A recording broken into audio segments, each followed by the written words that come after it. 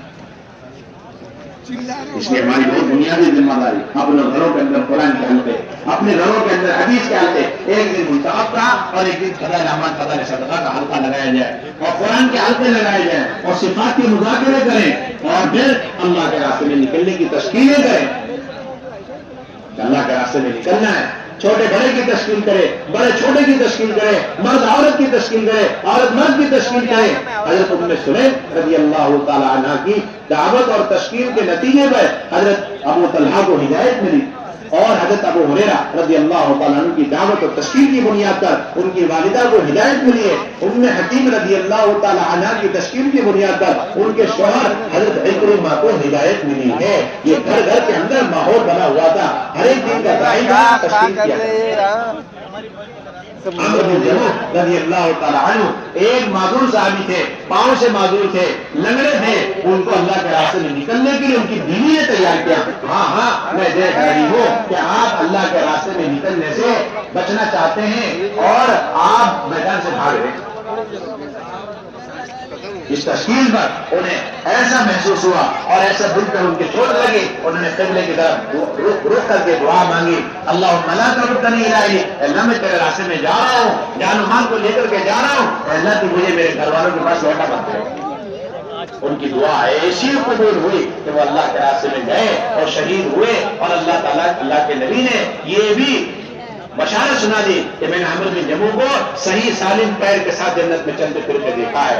اور جب ان کی بیوی ان کے لاش کو اپنے اونٹ پر رکھ کر مدینے کی طرف لانے لگی تو وہ اونٹ مدینے کی طرف چلنے سے انکار کر رہا، کہیں بھی جانے کو تیار لیکن مدینے پہ جانے سے انکار کر رہا۔ جہاں پہ حضور صلی اللہ علیہ وسلم سے بتایا آپ تو ان کی بیوی نے کہا کہ ہاں یہ اللہ کے راستے میں نکلنے سے پہلے قبلے کی طرف رخ کر کے دعا کرتے گئے۔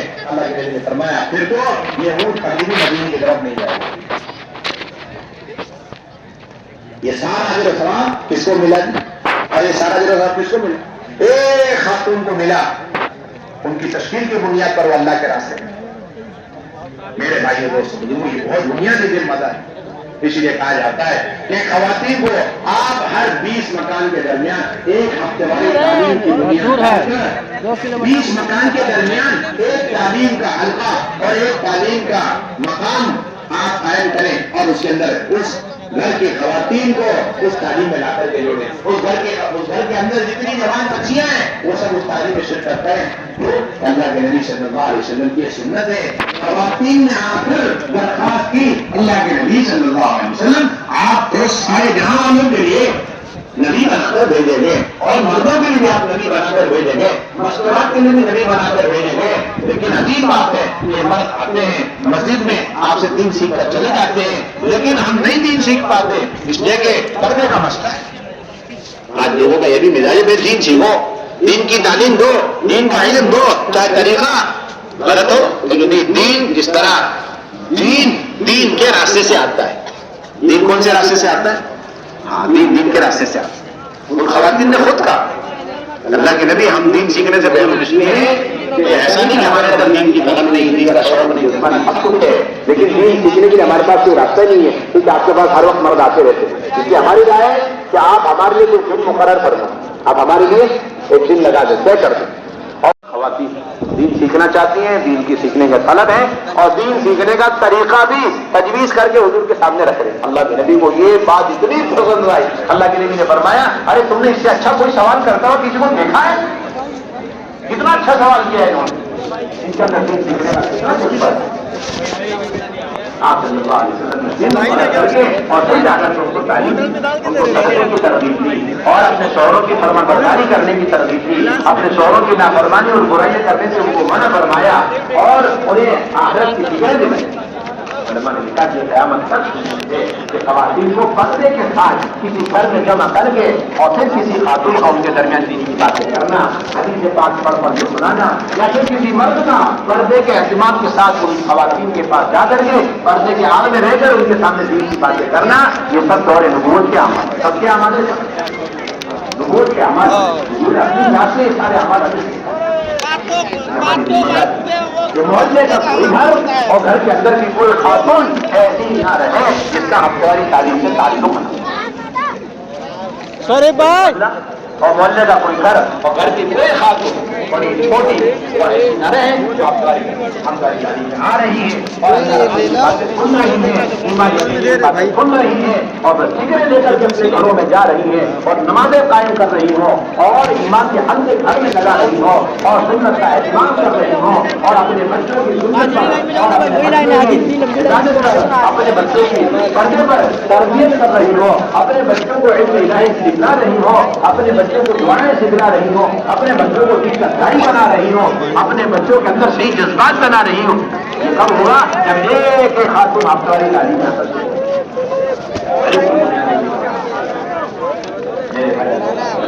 اسی طرح آپ صلی اللہ علیہ وسلم کا یہ بھی اہم ترین عمل تھا کہ آپ صلی اللہ علیہ وسلم ان بندوں اور بندیوں کو گھروں کے اندر ٹھہرایا کرتے تھے تاکہ گھروں کے اندر ٹھہرانے سے ہو سکے اور ان کے اندر سے سارا کفر پھر ختم ہو جائے، ساری بے دینی ختم ہو جائے، ساری جہالتیں ختم ہو جائے، بے حیائی اور بے پردگی ختم ہو جائے، ان کا موت سے تعلق قائم ہو جائے۔ آپ کے زمانے میں